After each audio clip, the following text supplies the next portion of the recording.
So, here we are. Light mode. Everyone hates light mode, but we are here for TSM versus C9 full best of 5. That is the VOD review today, and before we get started, as eyes are burning in their relevant time zones, I guess I want to ask chat, like, where are we at? Because I feel like no one equally likes TSM versus C9. It's a rivalry that was kind of the second great rivalry of North America. So, out of interest, of the 1,400 people joining us at start, and of course, many more people would tune in.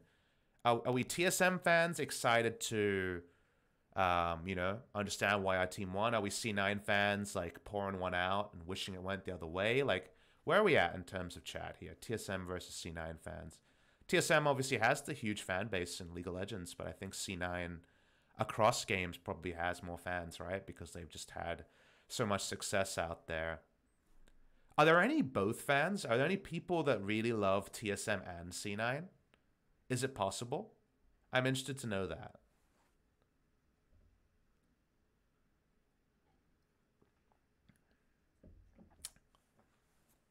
There's a couple of boths, but it's pretty rare, and I think that's a big thing. If you ask me, like, where I'm at TSM versus C9, I never really kind of had an opinion on that one. Because this is one of those rivalries where it'd be okay for me to have a side, right? Because I was, a fan before I was a caster. I was a fan, as everyone is, of course, and I followed back in the day. But actually, the big NA battle for me was CLG versus TSM. Like, I'm old, right? I'm 32, so I was around for the CLG versus TSM early rivalry. I'm talking like Newegg, Wanfest, and 2011, 2012 rivalry. And I was a CLG fan because I think everyone was back then, right? They were the first big streaming team. Hotshot was the big personality. St. Vicious was that brash jungler that everyone wanted to model themselves on. I was an aspiring jungler back then. Yeah, that was the rivalry for me. I think so many of the people that started playing in 2010 and like played some pro games and or at least some semi-competitive games back then. Like, I think we all saw CLG rise as all of Twitch and Justin TV and owned 3D streaming rose. And I watched Kobe hit the most legit bandage of all time on a Mumu in 2010 and things like that. GG's mid lane, white skin Ash and stuff like that. Like, yeah, it's one of those things. But C9 versus TSM was a little bit later for me, and so by then I had already kind of no longer had favorites and things like that. So I never really was biased in this one, but interesting to know like where everyone's at and where people are thinking. And these are really chalk and cheese. These two teams are yin and yang, and you can even look at their stats. So we'll pull up stats. So as usual, we're on Games of Legends. We're looking at regular season stats here between the LCS and things like that. GamesofLegends.com. Highly recommended if you want to look at a stats website. And let's start with Team Solar Mid, right? Because they're a team that you'll notice it's fun when you go between TSM and C9. For example, TSM, blue side games, 4 wins, 3 losses. Red side games, 9 wins, 2 losses. So they pick red side. Cloud9. Let's look at that team. Blue side team, 11-2. And 3-2 on the red side. Like, it's fun how these teams have never been the same. Like, CLG and TSM have always been different. They had different strengths, different weaknesses. They've developed in different ways. It's just a treat to have, two huge contender teams that are very, very different. Average game time is another big one. You'll notice TSM have the longest average game time, 38-11. And C9, the shortest average game time of 33 minutes 50. I think this stat is a bit unfair to TSM, specifically the average game time. If you look over their winning period after the C9 game that we VOD reviewed a month ago, the 3rd of March, average game time for TSM's gotten a lot shorter, and that was their early game draft. They almost made work, but made some flaws against C9, and from there, they've developed their early game and gotten better at that. So I think it falls into place a bit more for TSM when it comes to early game. But it's just, whenever C9 and TSM are playing in a best of 5, like, it's gonna get the big viewership. It's gonna get a lot of interest. We've got 1,500 people here so far for the VOD review. And they've just, even historically, had kind of different approaches to best of 5s. I think C9's preparation has always been one of my favorite things about them. They've always been really good at patch preparation and bringing in new stuff, and Reaper's coaching has always been something that I've been very impressed with personally. So, spoilers, Sona Tarek's going to be in game number 1, and no surprise, that was on the C9 side. TSM always needed a bit more time, but I think they've really grown into their split when it comes to 2019 spring. Like, I was more and more impressed with TSM as I watched them and kind of figure out how to play the game. Like, it seemed very much like new pieces and new coaching stuff, and a coach that came in with a lot of strong opinions about how the game should be played, because Zix is like the longest tenured coach they've brought in at any point. Like, they've brought in a lot of different members. There's obviously been a lot of coaches of TSM, but they brought in like a super established LCS coach this time. And I think they took a long time to kind of work out how they wanted to play the game, because you bring in, Zix, a coach who used to be assistant coach to Monte Cristo, right? That lets you know how much we're talking about in terms of stature. You've got Bjergsen and Sven, who are going to have very strong opinions about how to play the game. Smoothie, a very strong voiced player. Acadia and Broken Blade, obviously a little bit different, but they're going to be, Acadian's got a bit of experience behind him. Broken Blade is like trying to understand, adapting to North America, and also adapting to being under the watchful gaze of such a strong fan base. It made sense that TSM wouldn't be the finished article at the start. And, you look over, I was clicking over some of these games, and there's some super long games here where they just drag out, and the drafts are a little bit disconnected from the play style. But towards the end, they got into a really good groove. So I came in pretty high on TSM when it came to teams in the LCS playoffs. Like, if you asked me pre-playoffs, like, who's looking the best, that doesn't mean who the favorites are, but like, who's in the best run of form, I would have said TSM. They'd shown a lot, and I was very kind of bullish on what they could be. Doesn't mean they were going to get there. I needed more data points, but they were looking good. But there's Cloud9, and Cloud9 didn't come in slumping by any means. They got to hide strategies by playing their B squad, as we know. The players here, there isn't that much overlap when it comes to comparing 1v1 roles. You look at, say, Sven and Sneaky, and the stats here are kind of everyone already knows before we click on them. Like, we click on Sven, and we know he's going to have pretty good laning stats. Now, the head in CSD is actually probably lower than you might think, but I think this is somewhat deflated by the start of the season. But, solid CSD, solid gold differential, solid XP differential. Sneaky in lane is a meme for a reason. It's not necessarily because he's a bad player or even plays lane bad. He definitely has moments like that, but this is not something that holds the team back, but it is something that exists, is that Sneaky's happy to give up CS. Sneaky makes some laning mistakes. Like, there's strengths at different points in the game for these players. The champion pools between the two teams is different. I think one of the most everlasting things about C9 has been there's been champions they just don't play. And to me, you look at this list of champs, and it's not LCK. They haven't played 40 games, but do notice no games of Lissandra. Like, it's kind of amazing that a team in 2019 spring didn't play a single game of Lissandra, like, in any role, Like, but this is not a champion that C9 plays. Just like you look at their struggles in the semifinal of Worlds, and their inability to play Aurelia Kali, was a big problem there. And it's something where here, they don't play Aurelia either, even though you would imagine as a champion, Licorice could gravitate towards. Licorice has been very much on the Aatrox kind of blind pick, Aatrox hype train earlier in the season. And TSM, they've really kind of grown into their style as the split has gone on. Like, I like the fact that they're playing a bit more agency.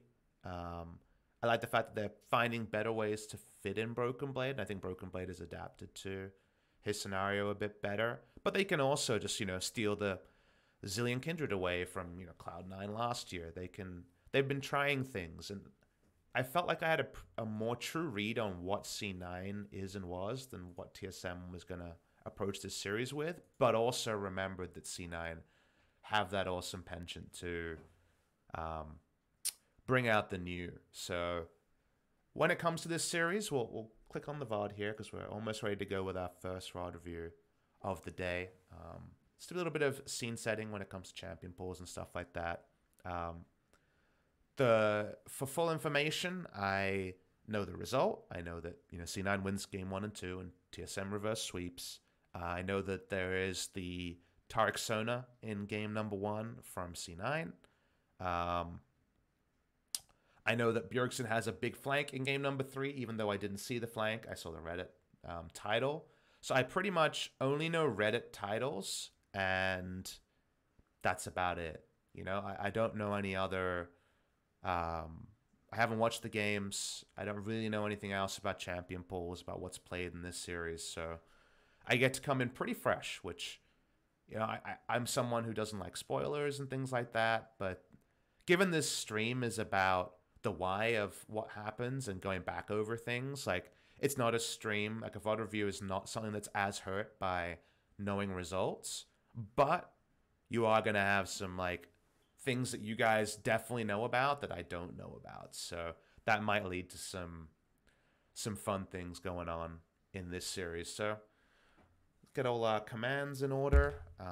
I've also got the pick ban orders saved so that we can have some informed talk about future pick bans. But basically for game number 1, we're going to look at what is presented.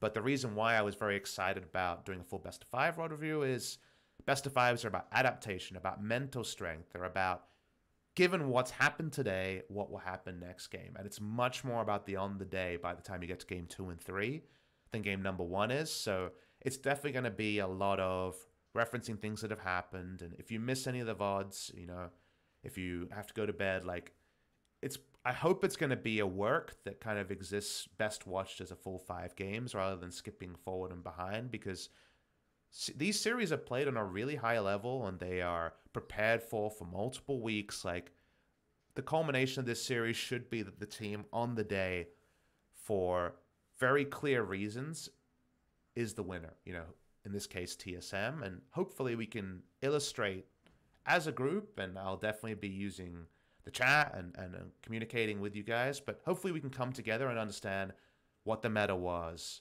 what our learnings are. Do we have full or incomplete opinions about whether teams need to make changes going into the future, or if on the day, whether a certain pick or a drafting, like, was it the coach's mistake? Was it players' individual mistakes? Like, this is not about pointing fingers. It's about learning, because the mystery here is that C9 wins 2 games, is on top of the world. Their mental has to be in a strong spot, and then they lose 3 games in a row. And I think there's going to be blood on the hands of some people. There's going to be medals to award. And that's just the nature of every best of 5. And they all have to do it again either the next day or the next week. So let's learn together. Let's take away things here and really enjoy this full story between TSM and C9, one of the best rivalries of all time. So we're going to start loaded up. People are hyped. TSM versus C9. Patch 9.6. As far as I know, all champions available. So excited to get into things here. So thank you, everybody, for joining us in the chat or around the world on YouTube and things like that. Everyone is equally welcomed. Let's get through the first round of bans and then try to kind of uncouple what's going on here, because trends are different around the world in terms of where priorities are. For example, Korea's had much lower Lissandra priority recently, even though the champion nerfs aren't live on patch 9.6. But it's a feeling outpost. So it's TSM versus C9, game 1 of a best of 5. Kind of irony upon irony that Irelia and Lissandra are being banned by C9. It goes to our preparation. C9 have played no games with Lissandra. They show no Irelia priority either. So we'll wait and see if these are evergreen bans or something they're willing to leave open situationally. I think Irelia is really strong as a flex blue side champion right now. We often get to the second round and you might be picking both solo laners in the second round. And because of that, I think you see G2 do it a lot, right? A lot of Irelia blue side blind picks. I think that's a really powerful pick. And obviously it's a Broken Blade ultra comfort blind pick. So I understand it as a red side ban here. The Silas ban is a must ban. Ryze blue side ban is pretty surprising to me because I feel like Ryze is like super powerful at the moment as a flex champion. But I guess we can look over champion pools and confirm where things have been at with Broken Blade. So Broken Blade's played a game of Ryze. It was a loss. And 1-0 in the mid lane. So obviously an old Bjergsen pick, as we know. But the blue side Ryze ban, a bit curious to me. But maybe we'll understand it as things go on. From there, Kindred ban. It's an old C9 pick. I guess, see, what I'm kind of feeling, and we're going to have the Sonataric this series, so it's going to be one to talk about, but I feel like duos of picks are much stronger than they were in the past. Like, we're seeing a lot of, say, Zillion Kindred drafts, or Sonataric drafts, or Zyra Khan, or Braum Lucian. Like, a lot of complete duos of picks, I think, are getting more and more important recently. And on the blue side, you get those two duos of picks, and sometimes when you lock in that duo of pick, for example, Kindred Zillion, the enemy usually only has one pick before they get to a ban phase and can't necessarily respond with a duo of picks themselves. And I think that's actually a really interesting thing that teams are exploiting right now. And it's something that happens on blue side, right? Because you get the picks, Acadian and Bjergsen picked together, and then Sven and Smoothie picked together. And I think that can actually lead to some really interesting draft warps with where the meta is at right now. And it doesn't always apply. Sometimes you have to steal away solo lane OPs or single champions are OP. But right now, with quite a lot of viable champions with power, it feels like those duos of picks can be really important. Just for clarity, I actually don't know. Did TSM or C9 choose blue side in game number 1? I actually don't know who has higher seed. Hopefully someone can confirm here. I'm guessing it was C9, but I don't know for sure. Okay, just getting the confirmation here. So it was C9. So C9 games 1, 3, and 5 chose red side. And right now, blue side is being chosen by almost every team. Now, we'll get the confirmation, I'm sure, as to why that was. But, yep, C9 had the buy, so they had side selection. They chose red. When it came to this patch, 9.6, and I was prepping, I initially thought blue side would be super overpowered because I thought everyone would have to ban Silas, Jace, Lissandra. But Jace is being contained better than ever before. Picks like Ornn into it, for example. So Jace hasn't become a red side ban. And that was at a time where I thought that there was like this 7th pick, you know, 6 champions banned, 1 champion picked, that couldn't be responded to. But then we saw the rise of Urgot jungle. We saw some other picks come in, and I thought, okay, well, then maybe red side is going to be overpowered because you get 2 out of 3 of the top 9 champions. 6 are banned, 1 first picked, and then 2 taken on red side. The kind of evolution from there even further is that blue side, because of the duos of picks being an interesting thing right now, and also some champions being very region specific, it feels like there is no kind of 8th and 9th must pick champion, and often there's not even a 7th champion. It feels like blue side has just been able to set the tone of drafts in a way that hasn't been possible in previous metas. And that might just be kind of me staring at some certain duos that are very relevant recently and overthinking things, but that's just been my read and something I'm thinking about as I'm going on with these VOD reviews. So the final ban to talk about is Kennen ban. Very safe. Blind pick top laner. Licorice has been going to Aatrox a lot recently. I think Kennen is underplayed around the world in terms of blind pick top lane. To me, he's like the go-to in that way. And Jace even has a good matchup into Kennen, but they just don't want to deal with Kennen comps. So first pick Jace. No surprise given what's available. The only other champion you consider first picking here is Rek'Sai. In LCK, for example, it's grown to be Rek'Sai first pick. more often than not. Um, because Rek'Sai has a good skirmishing matchup into everyone, like most people just default to Jarvan against it. And this is, of course, at the time where NA Jarvan is like in meme territory because it's been losing. I think that's just, results oriented. I think Jarvan is super strong and the right pick into Rek'Sai, if you're not going Kindred especially. The funny thing is, you ban Kindred, which is a pretty good pick into Rek'Sai, and you don't first pick Rek'Sai, and you ban the Kennen, which Jace is a good matchup into. So it's a little bit interesting for me, the first pick Jace, given all that information, but I think Rek'Sai right now is ultra powerful, and I'd be surprised not to see it picked up early. But Sona Tarek's locked in, and that, of course, warps things very quickly. So I think Sona Tarek's a really interesting duo to talk about. It's been one I've been like itching to talk about, right? Because we had it in that Echo Fox Academy game. We referenced that on cast, but you can't dive deep into it until you actually have a game you're either casting or reviewing of it. In this case, I think Sona Tarek is a lane that the power of it is catching some people off guard, and like people are kind of wondering, like, is it an early game lane, mid game lane, late game lane? What is it and what isn't it? And I don't have the full answer to that because I actually, have only kind of watched as a fan the Sona Tarek games so far.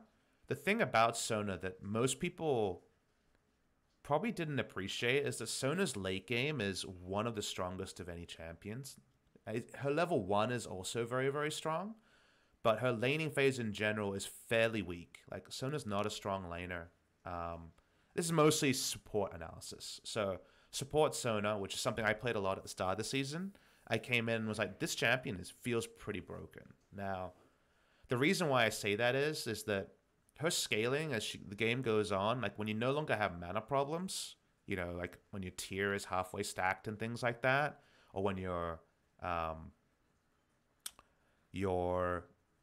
Seraph's Embrace is done, she has access to the unique mechanic of her ult cooldown reduction affecting her spells, right? She gets something like 71% CDR theoretical maximum at level 16. Like, if she's able to keep all her auras up and spam QWE off cooldown, or as needed or close to, she is ridiculously, ridiculously overpowered in a perfect game sense, where you can always just focus on what your team needs, i.e., Q maximum uptime, always poking with it, healing off cooldown, movement speed to open and close distance, and an engage ultimate. If you can always be thinking about how can my team kill the enemy team more, she's super, super strong. But in the support role, she's very squishy and she can't finish her items and doesn't get enough experience to get to level 16. So this duo lane, where she's, very much sharing and in some ways the carry of the lane, she's much more guaranteed to get to that late game phase. She's going to get access to way more gold, so she'll have items done that allow her to have high uptime. And if you can draft winning lanes with Sona Tarek and don't get beaten early game, I think you always win. That sounds like a over-the-top thing to say, but Tarek Ultimate means that Sona never has to worry about being assassinated in a team fight. She already has something like Seraph's Shield to stop that. And if you have a vision lead and also winning lanes. So, I mean, the winning lanes part is the more important takeaway is if you have winning lanes, i.e., more often than not, if the game goes normally, you're going to have priority, you're going to get turrets, you're going to get, the early vision lead because the enemy has to deal with your priority and item lead that having winning lanes provides. And Sona Tarek, then you're going to get a vision lead, you're going to bait Baron, and you have the god duo of taking Baron. Sona Tarek is basically, if you have Baron vision control and Sona Tarek, you have heals, you have guaranteed turn, you can finish the Baron and no one will die, and you have access to more vision. So from ahead, I think Sona Tarek is incredibly, incredibly strong.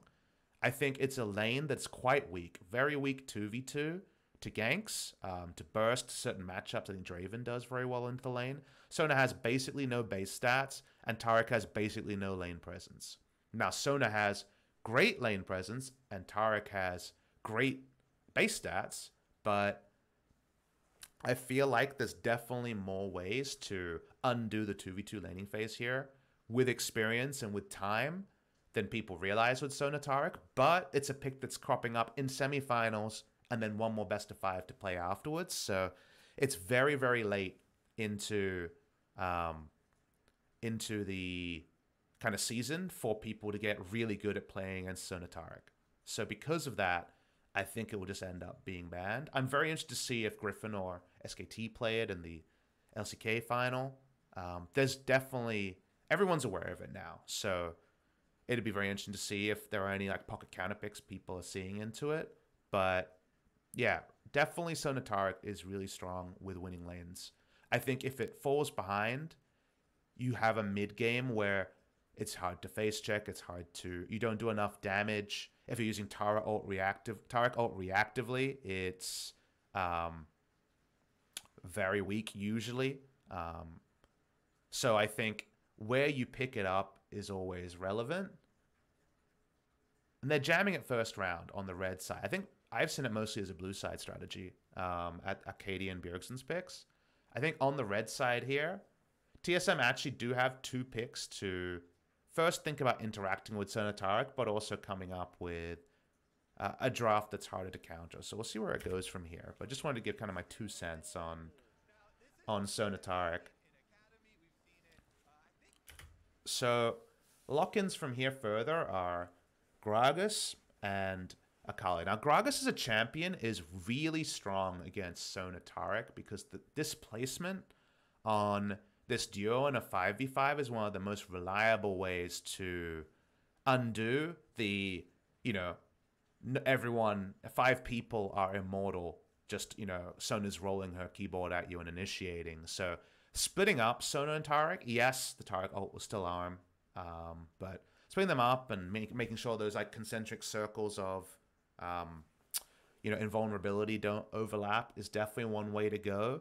Now it's the cost of picking up a jungler who doesn't have great skirmishing matchups against a lot of the meta junglers, but I think that's a good pick compositionally if it reaches the 5v5 phase. But my argument is that if you reach the 5v5 phase, you probably lost already. So I'm not sure that it's the right way to go, but it is a way to go because it's a pick that has very obvious inherent value to a Sona Tarek comp, because Sona Tarek comps want to play as a 5-man death ball because then you're all in range of all of Sona's abilities and also the Cosmic Radiance. So that's why we're seeing Gragas. And that could be a Gragas support. You know, it is worth noting there. It could be flex to support. And that would actually be a very interesting flex because then you would be able to potentially find a really aggressive jungler to take advantage of. But because it's Arcadian and because Kindred is gone, like if you take first round Gragas, the enemy team's not going to pick Kindred, right? Usually that's seen as like a compositional answer, the cask.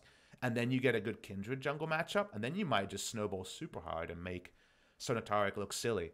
But we're thinking we know top lane, jungle, mid lane.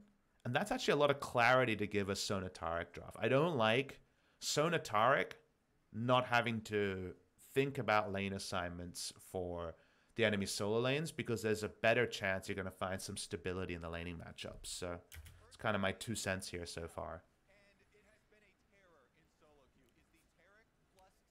Let's get forward a little bit.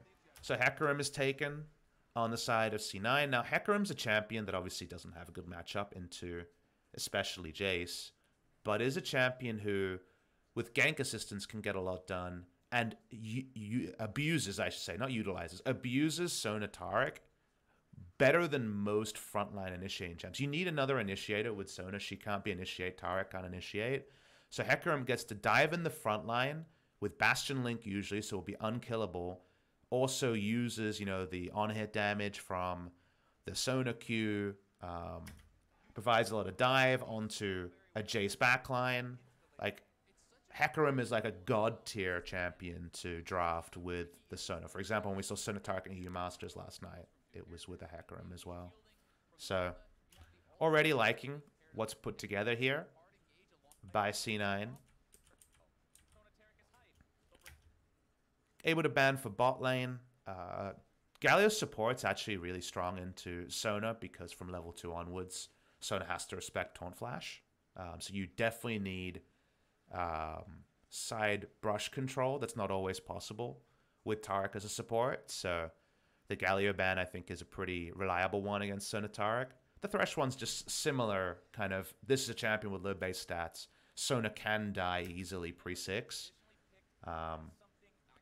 So, makes perfect sense here that we're going to see the Thresh ban.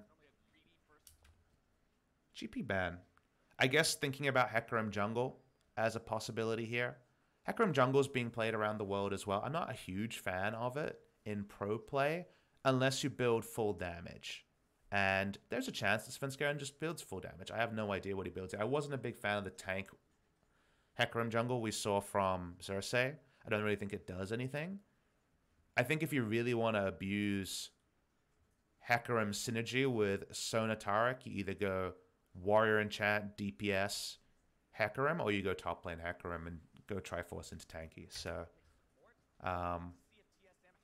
that's what I would want here. I see Ghost from Svenskeren, that's why I'm thinking, okay, maybe it's a Hecarim jungle, and clearly the Gangplank ban from TSM plays into that. Now, the GP is banned here. It's a good Licorice champion, but it's also a champion that can ult bot lane. So whenever you see GP locked in, think about the 2v2 matchup and what Cannon Barrage might do. It's a champion that can try to lose gracefully, go down 20, 25 CS against Jace, but then ult bot lane. And if Sonatarek does Sonatarek things, we know they win at a point. I feel like that's how strong Sonatarek is as the game goes on. Seems that suspicion is correct, so now we know it's going to be Poppy top lane. Poppy's really good at losing gracefully against Jace. She has so many different resist scalings with her W. Sunfire Cape Poppy. The kind of cute thing about Poppy in the Jace matchup, because you think about it and you're like, okay, well, Poppy just kind of puts that puddle of damage on the minions and just takes free damage. A, she's way tankier than you remember because she gets so many overshields, and that extra shielding from a passive scales with armor. Sunfire Cape is her core item, so that fits well. But actually the cute thing is that Jace's auto attack range is long against most melee champions, but is not long against Poppy, because Poppy's heroic charge is around the same range as his auto attack range. So because of that, you're actually always in engage range of a Poppy, and that doesn't matter until the jungler is there, but then it really matters. So say a Predator Hecarim jungle or Ghost Hecarim jungle, your safe range, even with good control wards, is less than you might think because Poppy will get on top of you and Hecarim is going to, just like Rammus, roll in really quick. So it's a champion that mitigates damage really, really well and always has the chance to engage onto Jace. So it's one of my favorite picks into Jace, and I always actually complain about Korean top laners not playing Poppy. I think she's super underrated in the LCK, where we still see, just like every other region, blind pick Jace. So scaling is the choice here from TSM. And they're by no means going to be super surprised that Sonatarek came out. Now, maybe because it's in the first game of the series, they might be surprised, but it's definitely something Ziggs would have prepared for. And they go for a champion who, like, Vayne Lulu is like the free lost lane in solo queue. Like, if this lane falls behind, it just does nothing. Like, Lulu, I think, is one of the worst 2v2 laning supports from behind. If you make a mistake and die, you have almost no lane presence as Lulu, ever since they nerfed Lil Lance a million times. But the best case scenario of Lulu Vayne is just Vayne 1v9, right? And I think that's one way you can approach Sonatar. You can go the Draven route of actually punishing them in lane, or you can go the Vayne Lulu route, and you might say, okay, PapaSmithy, but you said that like Sonatarek is the hardest scaling, late game insurance. Yes, that's true, but when you go Gragas, you're saying we're gonna farm fine against Sonatarek and their fairly weak laning phase, and then we farm it out, and then we turn it on in the late game after, say, a Gragas cask resets a fight. Now, this is hard. This is a tricky gambit to take. I don't like this gambit because what if the cask doesn't reset the fight? Then you just get mauled by the hard dive of C9, who are unkillable and doing way more damage than you might think.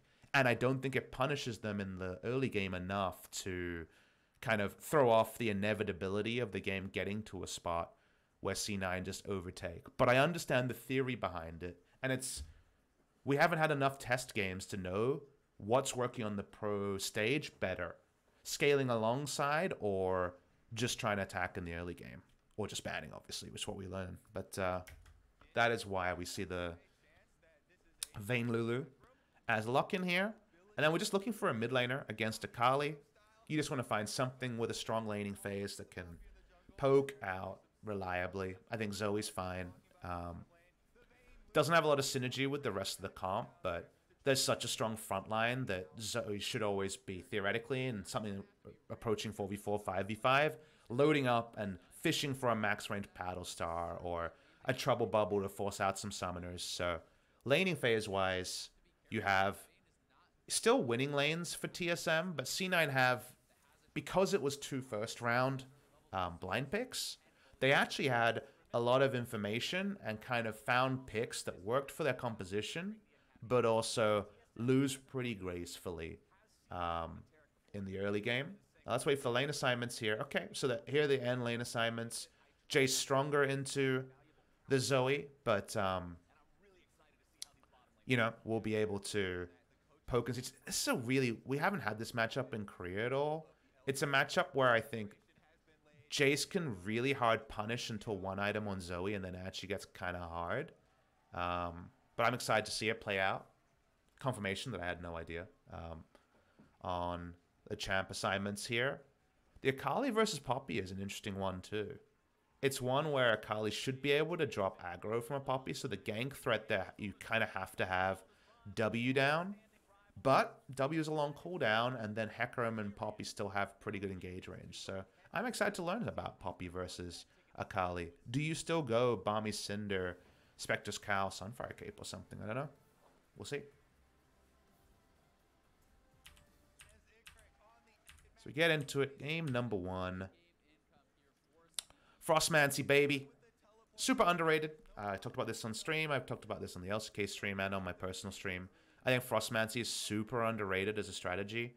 Everyone kind of threw it out just because you couldn't play it in the top lane anymore. But whether it was Ezreal with Klepto and Frostfang, or just full-on, say, Victor bot lane that we saw from Kings and Dragon X recently, I think there's a lot of validity in the extra gold this provides. Taric is the one who ends up with the bonus gold. Like, you could just run Sona carry with, you know, a different support. But Taric picking up that extra 1,000 gold allows him to be a frontliner rather than just an ult bot. Because there's actually some times where Taric isn't tanky enough to face check for wards. And Taric scales really well off items.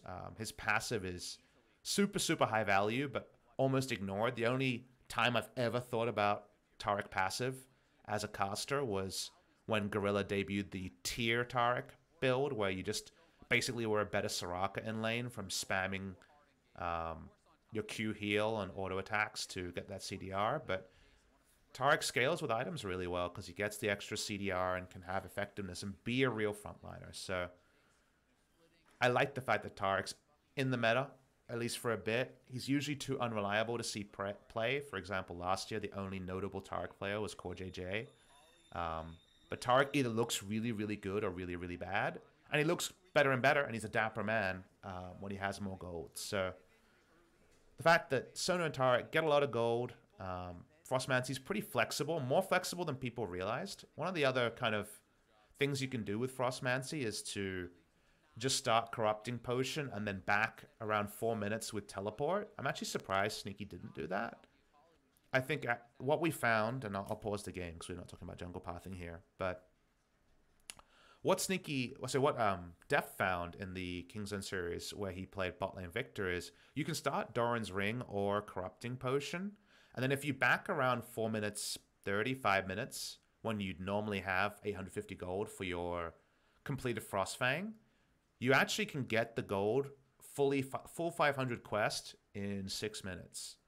Now, this is a ranged matchup. You're not going to be as much off cooldown proccing your Q if you're sneaky, but it only takes 6 minutes from Frostfang, you know, getting that higher gold generation. If you start just with the Spell Thieves, you don't actually normally necessarily even farm the gold faster. Like, that's just how much power is loaded into the Frostfang quest calculation over the Spell Thieves. So you don't have to start Spell Thieves 2 pots. You can start, say, Corrupting or Doran's Ring and have a different stats portfolio, but it's fine also to start this way if you're taking the Summoner Teleport. If you're not taking Teleport, don't listen to this analysis because it's not relevant. But if you are taking Teleport, I think there is ways to get through even tricky lanes by going other starting items. So Arcadian going for the quick level 3. The fastest way to do that is red buff into Krugs into Scuttle. So that part is fine. Power farm top side by Svenskeren.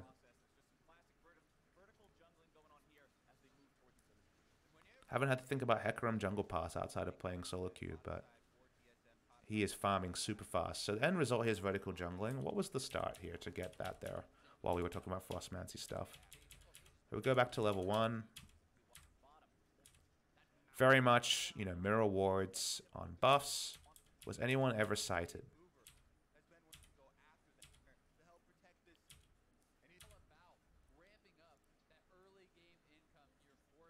So Svenskeren spotted top side, expected to be starting top side. No deep vision on either side. We don't often see this, but really no information here. Now, neither jungler is a super strong skirmishing jungler in the early game. Gragas obviously has more gank threat, but if they run at each other, it's usually a bit sad between these two junglers. And even with Ghost, there's an escape plan there. But because it's a no-flash jungler, you always wonder if you try to take advantage of that as Arcadian. We don't see it. It's game 1 of a best of 5. It's a feeling out process, so no one's willing to face check in, and Tarek's actually pretty scary at level 1 to face check. So we just end up with standard lanes. We saw the jungle path already, being just power farming all the way through. Turn those captions off. So pre-match analysis was C9 are getting into a really, really good spot if they can actually go even or ahead in the mid game and get a vision lead. With a vision lead, I think Tarik might be unbeatable.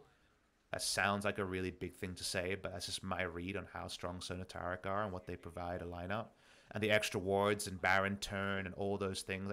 Basically, they're the Baron dream. It's almost impossible if you get the wards down and the enemy comes to you that you don't get objectives with Tarik, because they are so incredibly strong and you can disregard damage, you have more wards, you got the flash crescendo. There's so much going on there. So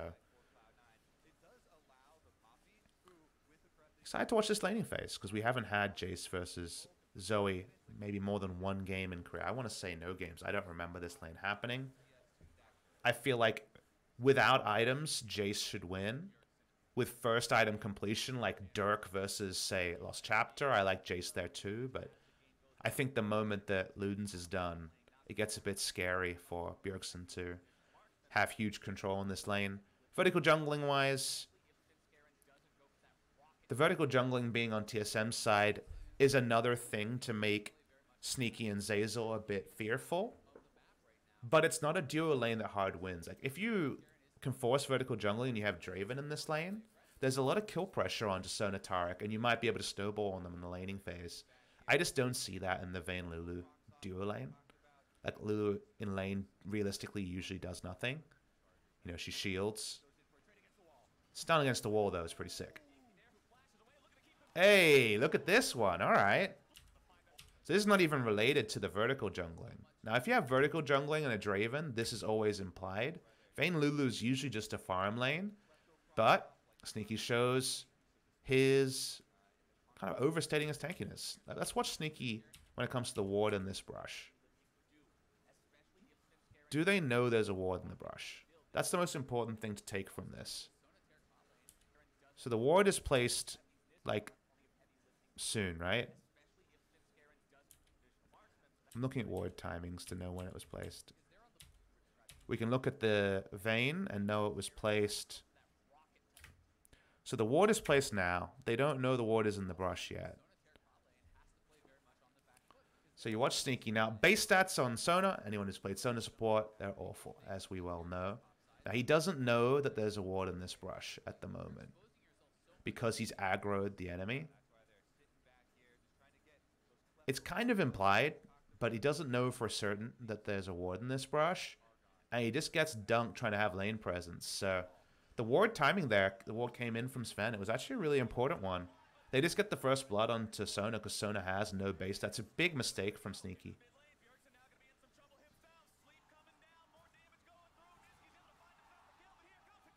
Alright, how does the mid lane play happen?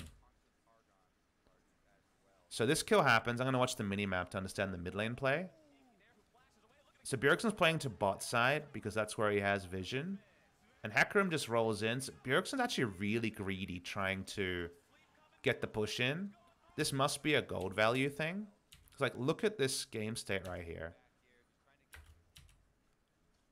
So what happens is, as this play is happening, Jace backs in the pixel brush because he knows Gragas is off the map, and then sees the freeze. Gragas is already gone, and they say, okay, one more wave. I need to push this one in. I don't want Zoe to get a freeze. So we're watching the minimap here, not poor Sneaky dying. Silent Knight Sona. Pull one out. Bjergsen solo tries to get a push on a frozen minion wave and dies in the mid lane. So pretty greedy to make that happen. Arcadian comes back in and gets to 1-for-1. So it's not a huge cost here. This is still net positive for TSM, right? They got a bonus kill in the laning phase from a pure 2v2 mistake from Sneaky. And it's only a trade of kills in mid. Want to point out also that if you're going to die in lane, then yes, starting these spell thieves is smart because Sneaky does get Frostfang back timing really early. Just, of course, not ideally what he wanted. So damn squishy. Now, it takes 2 flashes to get the play, but this is actually really good from Svenskeren. He finds a capitalization time. They what's the word? Communicate the freeze really well. Arcadian gets the trade kill, but has to flash for it. It's kind of a flash atrocity for the 3 kills to come in.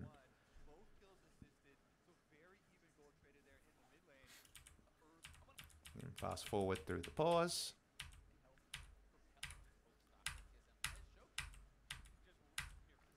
TSM want to find a map lead. They want to break turrets. They want to put down vision. They never want this game to be about Cloud9 kiting towards objectives or Cloud9 deciding when fights start.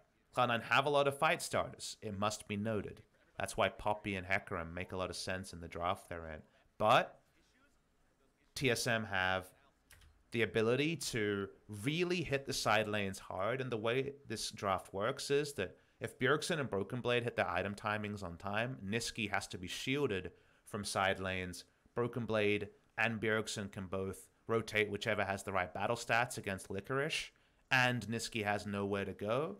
And Sona and Taric, if they're getting poked by Bjergsen, yes, they can, heal up, but they don't have the mana sustain to do that till the mid to late game.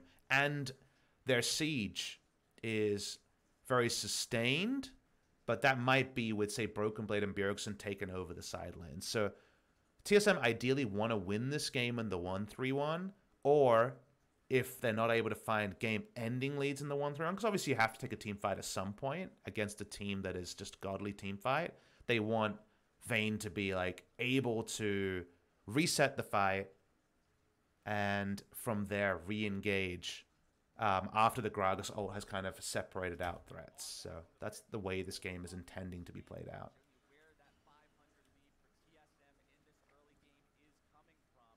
So gold-wise, you can see after a death, the quest hasn't really started to come into play. And now actually Sona Taric, it's really hard to play this lane because you want to walk up and harass as Sona, and Taric has to have lane presence next to Sona and neither have flash. So all the flashes being down around the map, it's really important for Svenskeren to battle ward Arcadian so that bot lane can overextend, because you can't just be pushed in this lane. You desperately need to be able to walk up, power chord, auto attack. You need to auto attack the enemy champions as Sneaky. Otherwise, the Frostfang doesn't work, right? You need to get that gold generation. So while it's all well and good that Sona has targeted Q on the harass patterns, you still need to be able to walk up and get that, and both understand that you're not going to get all in like you were in lane, and you're not going to be ganked. So Interesting to see if Svenskeren can do some battle warding, if they can keep tabs on Gragas, because unless they know Gragas is top side or mid, it's hard for Sona and Tarek to actually get their gold generation on.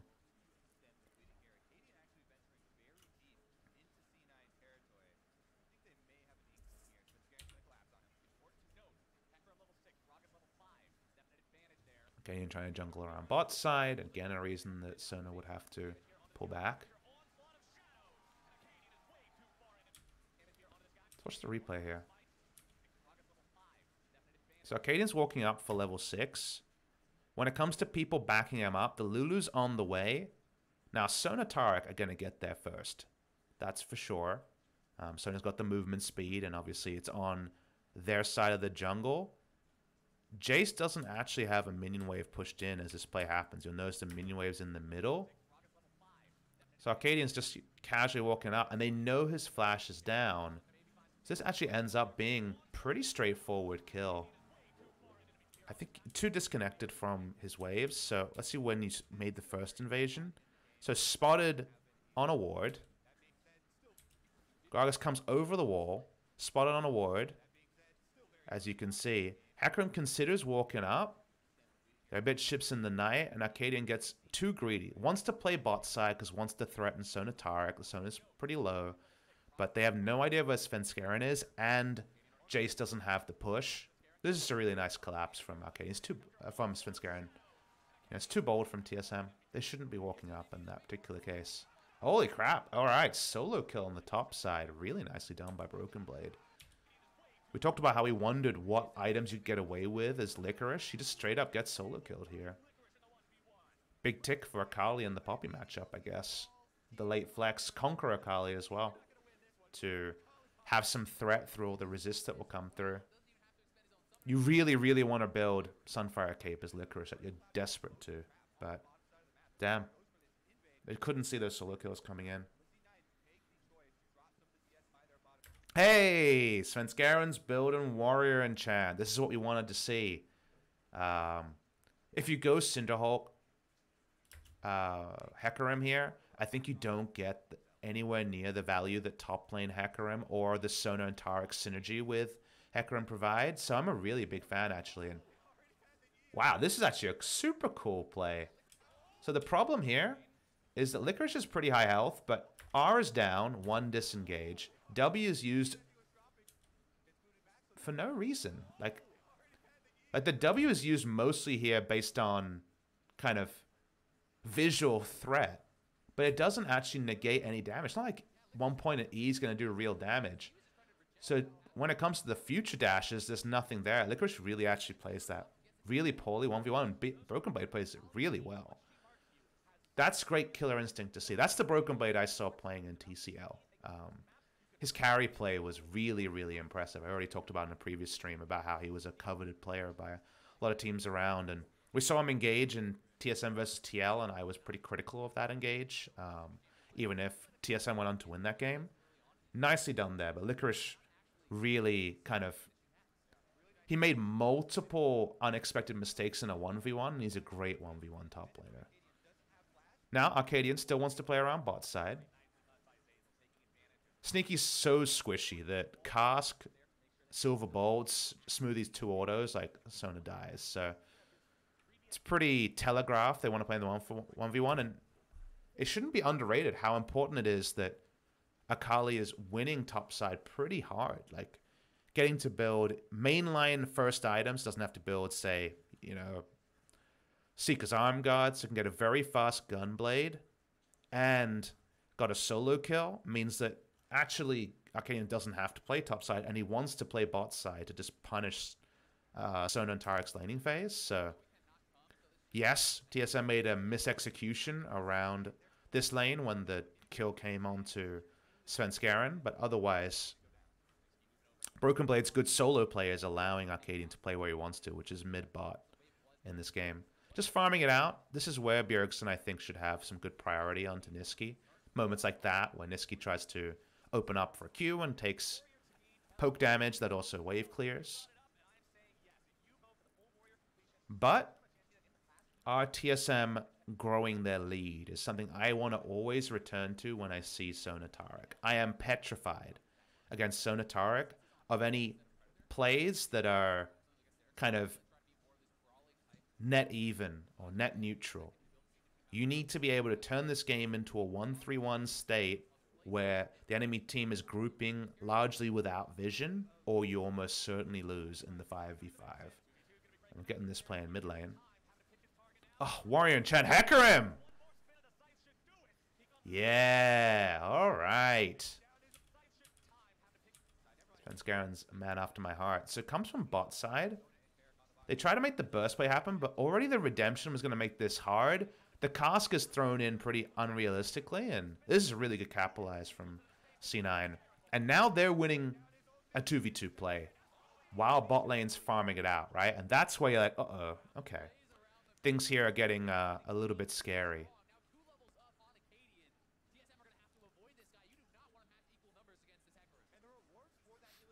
Azazel and Svenskaren.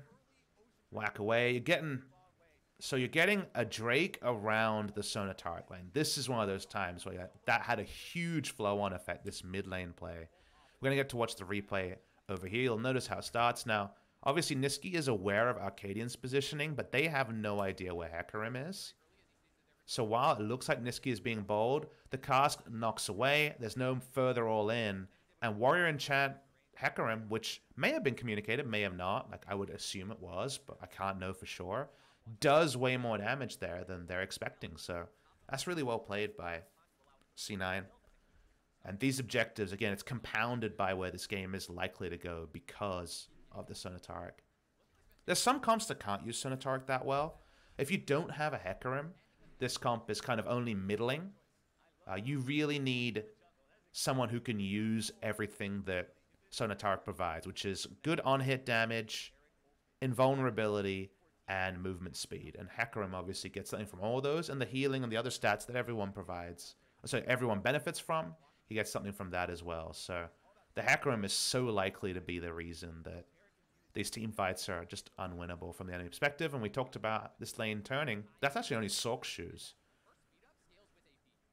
No Hex Drinker, no Ludens, but damage is actually registering really big. Someone in chat said to you, saying Master Yi. I mean, if you can get away with Master Yi in this comp, Taric Yi as a duo was already god tier.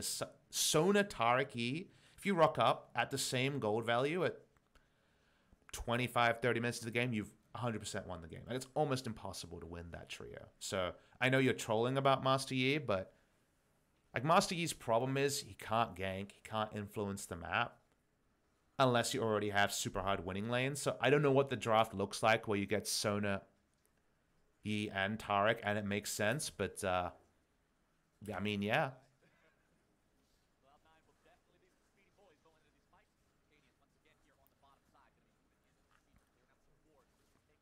So now the game, like, if you're going to take it from a update your perspective, TSM perspective, it's, okay, this game is about Broken Blade carrying, and Broken Blade just being able to create 1-3-1 pressure, 4-1 pressure. Obviously, he can't make 1-3-1 himself, but Zoe not having a matchup against either Jace or Akali is kind of a big thing going on in the game. Trying a lane gank here. Lane ganks against Sonatarek is actually really hard to make happen because she's got a movement speed increase, and it's a short lane when you've got that movement speed. Quest is in, so we can start looking at gold numbers. So 700 gold lead. So overall, it's 200 gold lead to TSM, but a lot of that is First Blood, 400 gold.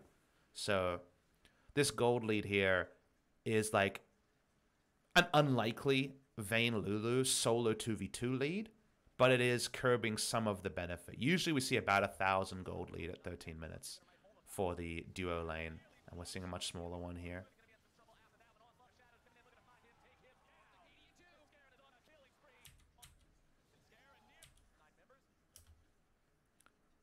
So we'll watch the play here, how this happens. So TSM run through vision. And once again, Hecarim is ahead of the play. Svenskaren is like by far the MVP of this game early. And we talked about how the worst case scenario for TSM is if things are happening predictably,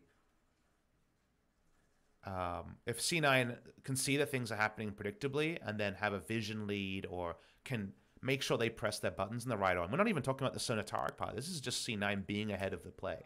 Like, Svenskeren has full information of how they approach here, and it's the information advantage that gets them these leads. They're trying to make plays around the mid lane. It's the second or third time they've been repelled because Jace never had the amount of priority in this lane after the early death that was needed to make these plays, and Svenskeren has been way ahead of the play and building damage. If you're building Cinderhulk, maybe you find that nice angle, but you don't threaten. But because he's gone the damage build, when you have a vision lead and you have damage, it's the same as if Sona starts face checking as the game goes on. There's just matchups where you've got damage, a squishy face checks you, you kill them with your damage, and that's what we're seeing C9 do. So C9's early game here is way better than in practice than I think on paper it's suggested. And a lot of that is Svenskeren just being super, super ahead of the play. He's played this super well.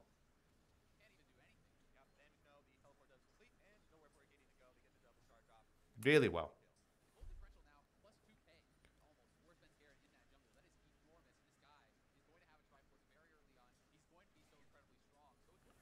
So far, not being able to spread the lead. 800 gold lead in top lane is nice. But bot lane is getting smaller of a lead. Bot lane is not even relevant in this game. It's just farming it out towards 2 items on everybody.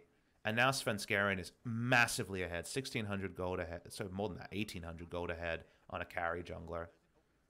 And Broken Blade, no side turret's gone down, and so TSM can't start the 1-3-1. Zoe still gets a laning phase at 15 minutes, which you really, really hate. In fact, Zoe gets solo first turret, so you really want a side lane turret down when you have a 1-3-1 comp. And it's kind of a crazy thing to say, but if you're going to take a turret loss, you're actually okay with it if it's a side lane turret, because then Bjergsen can hit the side lane, and he might not have backup, but he does have, you know, a short lane, but he does have the ability to at least pressure in a long lane against a Zoe who can't play long lane. But now you're getting really weird spots like this. Like look at what's happening in this game. Because it's mid lane turret that's down, you know, Bjergsen's pushing up. He's actually relatively overextended, but still the vision lead and mid lane control is there for C9. It's another time where having a ward in one of these river brushes has been a big thing. They take down Svenskeren. That's a nice moment.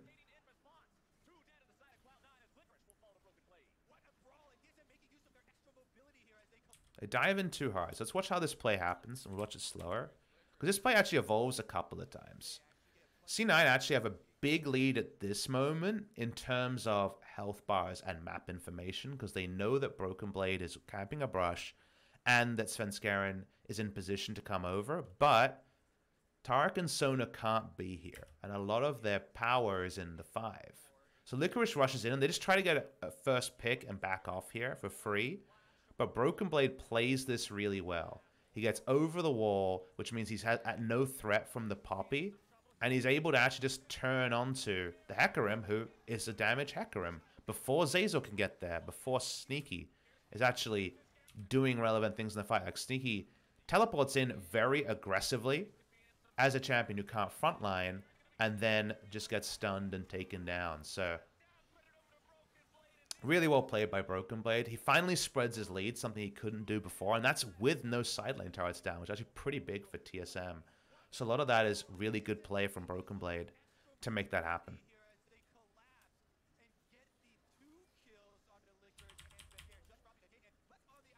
Like a 2-for-1 doesn't sound like a big win, but with the game state as it was, TSM was already kind of at danger of not being able to actually use their pretty big Akali to make things happen. Now, sadly, they can't actually turn it into an Infernal. Health bars aren't there. Akali going back to the side lane, wants to take down the top lane turret, but the map control here will still be kind of cemented by C9. But I'm really liking these plays from Broken Blade. Like, this is the best solo game I've seen him play of games that I've reviewed. And he makes something out of nothing here.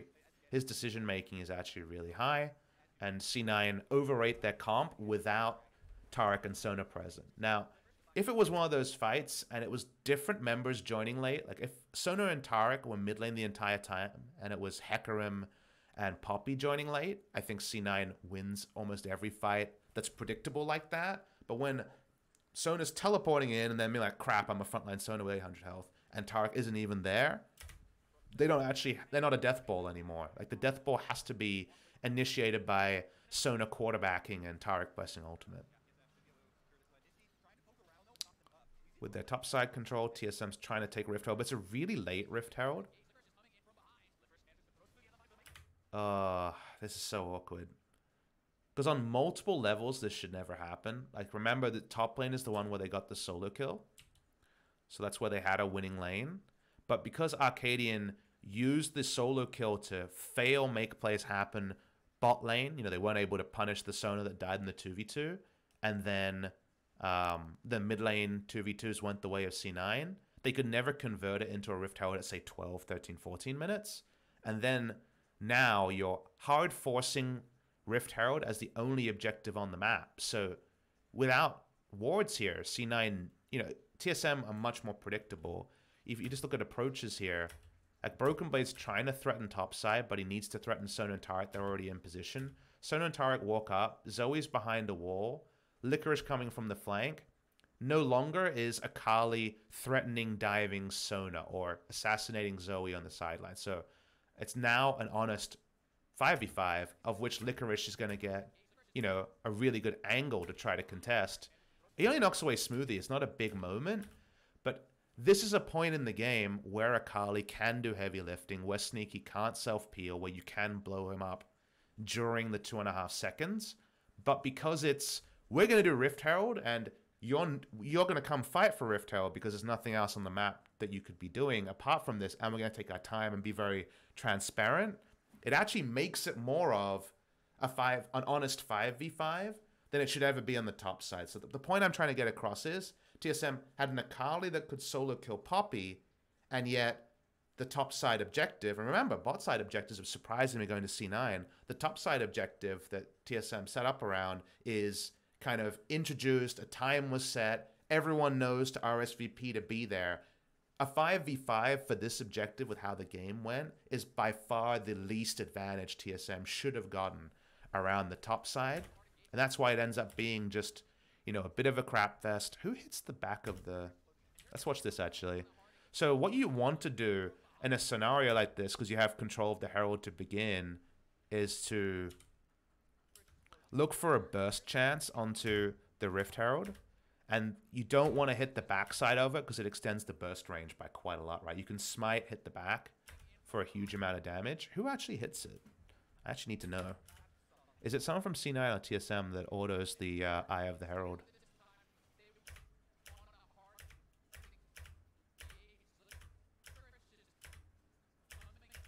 Not being hit yet. Not being hit yet. Oh. That's so unlucky. All right, so TSM gets really unlucky here. Watch what happens here. So what you usually want to do, right? Because you'll notice how much damage this does, right? So Rift Herald is at 5,500. It's not in contest range, so you're scared obviously because C9's walking in, right? But you're not worried about the objective being taken. But what happens here is that the third autos come in. They would not have hit the back of the Herald intentionally, but at 3,000 health, Herald re-aggroes onto C9, and the bolt, which you can see, like the bolt's actually there. It hasn't applied onto Shelly just yet. Like it looks weird. It looks like a crack in the screen, but you can see the bolt about to apply to Shelly. At 3,163 health, hits, instantly does 1,800 damage, and then suddenly, you know, the Rift Herald can be finished by C9 really easily. So this is actually pretty unlucky that that last bolt was the one that put it into kind of smite range. Obviously not smite range yet, but you understand a little bit more damage in smite, and really hastens how this all goes, because now there's no good plays. What pro teams will always do is not hit in the backside until it's around, say, 2,200, and then auto smite instantly like you're in Elise will take it down. But this just ends up being, of all people, Sneaky picking it up and C9 getting to enter in kind of single file. That's actually very unlucky there that it goes that way. But it's not C9 Rift Herald unlucky TSM. It's TSM had a huge lead around the Akali, who was either farming it out and then solo killing, and only got a Rift Herald start when the enemy was all in position to fight for it, and the enemy's a Death Ball comp. So yes, unlucky, but you make your own luck in life. I'm a big believer of that, and you make your own luck in the game most of the time. So while it could have been kind of generous and TSM get the Rift Herald, it still would have been, wow, 18-minute Rift Herald, and you probably lost a couple members doing it. TSM, what are you doing? Instead, it's you were unlucky, but also you made a big mistake.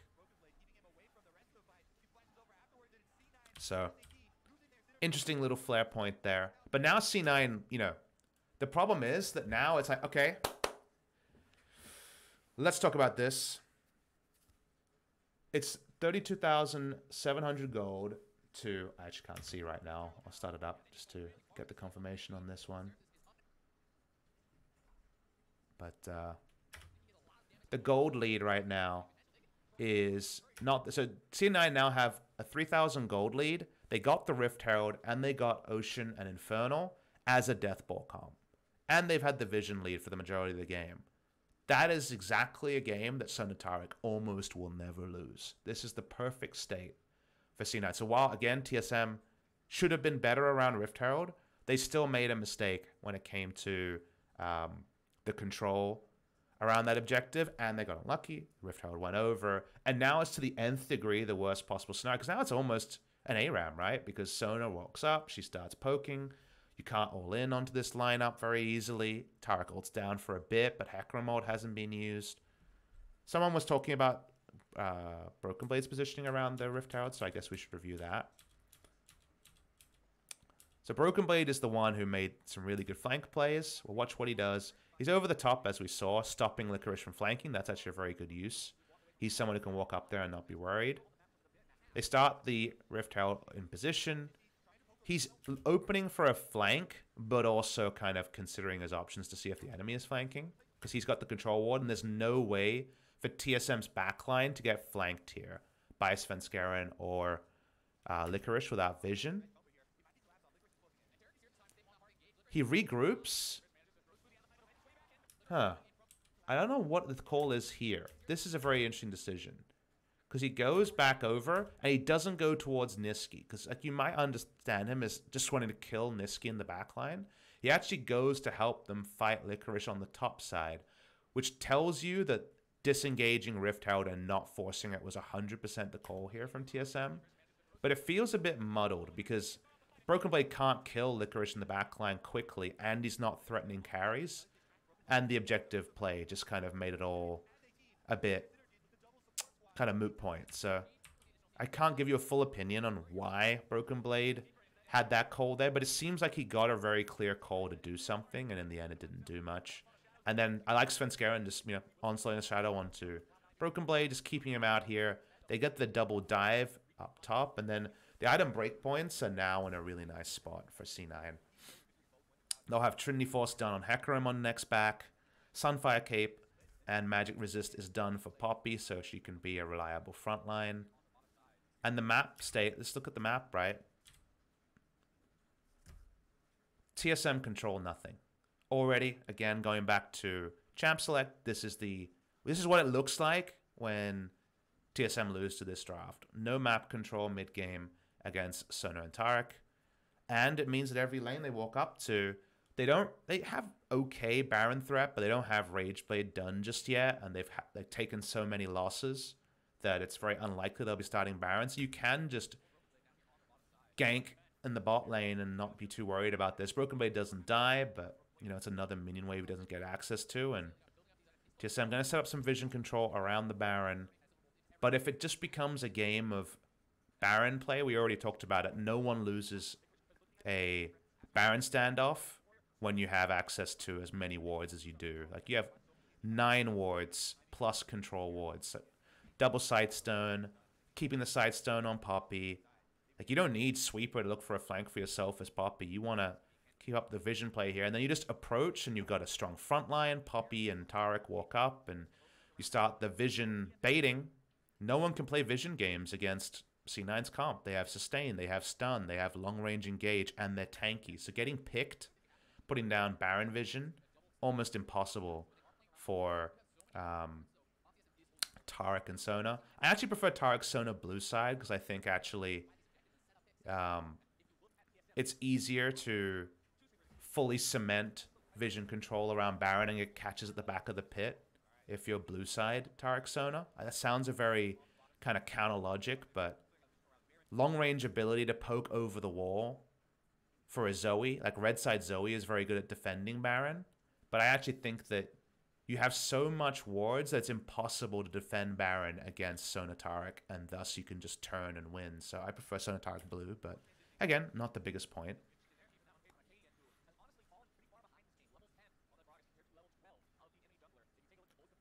And now the game will just be played around where C9 want it to be played. They say, yep, let's all run at the Drake. Let's get in position, sneaky in the backline. Licorice is super tanky. And then if you're coming in formation, it's really, really hard to beat. Like, it's basically impossible. Like, there's no gameplay to discuss here. They just run at TSM, press their buttons, and Smoothie dies. Sven is out of the fight, has to flash. Cadian has to flash. The only person that flashed here was Azel, and he was trying to get people. So this is the thing is, this is the game state that can't win against Sona Tarek, where a comp that wants to be playing 1-3-1, that has some backup team fighting, is like, okay, let's try to outplay them in the fight. Maybe Vayne can hard carry it after the Cosmic Radiance. Problem is, like, how much do they decide in this fight? They try to roll in, but the moment the ult arms, person's knocked away, everyone's running in, they've got a sustain advantage, an engage advantage from long range. They miss their abilities, and it's still what you want from Sona Tarek. So it's not quite Tarek Master Yi of like 1 year ago, but it very much has an air of inevitability around it, and that means C9 gets the free Drake, they can push in for further objectives. It's an insane gold lead, and now basically impossible for TSM to get back in. The game state for TSM to win team fights from here, like, the game needs to be kind of like 70,000 gold to 70,000 gold. Like, it needs to be super late game where they can make something happen. Now, running at the Baron is a cute way to try to make something happen, but they actually don't have as much threat on it as they might need to.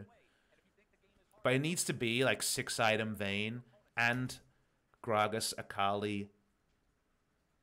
See, with this comp, it's so hard, but if you have frontliners yourself that don't die during the Cosmic Radiance, and you can re-engage with Vayne, yes, you can win, but they went Vayne Lulu with squishy frontlines, so that probably never happens at almost any item break point. Which again plays into you probably just don't come back. So C9 can walk up, and now it's so easy to look like you're vision exhausted against C9's comp because they always have an unfair amount of vision. Frostmancy, like I talked about, is a big thing because you get the extra gold during laning phase on both your support and you carry, but the extra wards is the thing that makes Baron baits so much easier because you always have basically wards of every brush.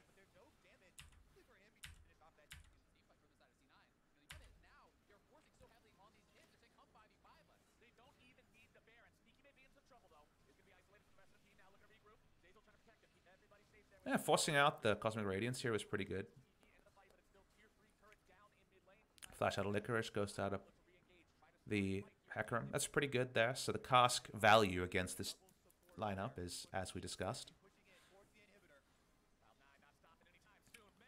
But over time, right, this is the problem. Is you can't go to the backline because you didn't pick backline access outside of Gragas. Poke doesn't matter because you have unlimited healing. The war of attrition is always won by Sona Tarek. And then you back away and you can't face check. You have vision everywhere. 2 leftover wards on the Sona. She doesn't even use all her vision. Yeah. You're full health. You can tank Baron forever. You wait for someone to walk up too far and then you kill them. Easy peasy. Nothing intricate about the setups when Sona Taric gets ahead. MVP of this game by far is Svenskeren. I thought he was really, really good. First to take on the Warrior Enchant, take on the Hecarim pick and not put it top lane, and then the Warrior Enchant Hecarim was by far the right way to go because then you fully abuse what Sona and Taric provide you. And then his ganks in the mid game were really, really strong. Like, I think his pathing in this game on Hecarim, in a game where a lot of the lanes didn't have a lot of priority, was super on point. Like, this was a really, really good performance from Svenskeren. It's nice to see a long-standing player come up in a best of 5. He played this really well. Yeah. C9 played really well in game number 1. I think TSM needed to convert topside around Rift Herald a lot earlier than they were able to. Like, the solo kill wasn't at 5 minutes by any means, but they used their invitation with top lane winning to go play bot lane. And that wasn't necessarily a bad point. We talked about how they could try things there. But the crucial thing is, bot lane got the early 2v2 kill. Top lane from TSM got a solo kill a little bit later. And because top lane was winning, Arcadian turned it into, all right, let's get on top of this Sona. Let's get advantages bot side. You know, I can split them up, and she's still squishy in the early game. And all those are correct ways to think. But then Svenskeren was ahead of that play. And him reading those plays and C9 being ahead of first the plays around mid lane, then bot lane, really kind of relieved all the pressure from Licorice, allowed him to finish his Sunfire Cape and Magic Resist. And then things fell into place. They got a goal lead. And the Rift Herald was fortunate, but to me it was a symptom of a game that C9 was already very likely to win, rather than the game-winning moment, even though going over the replay, TSM were unlucky enough to pick it up. So that's going to be my VOD review of game number 1 of C9 versus TSM. Not the most intricate fights as it goes on, because, yeah, Sona presses all the buttons and it's too easy to execute, so the burden of execution is like super on the side of TSM, and they just, it wasn't able to wrestle it back. I'm pretty confident that Sona's going to get, or Taric's going to get banned, and this strategy will be done. So hopefully there'll be more intricate setups to talk about as the game goes on. But yeah, interesting game number 1. I'm going to take a short break. I'm actually going to eat a bit of dinner, have my Chipotle fix before we get into game number 2. So I'm going to play some ads, take a short break, and then game number 2, C9 versus TSM. Please don't go anywhere.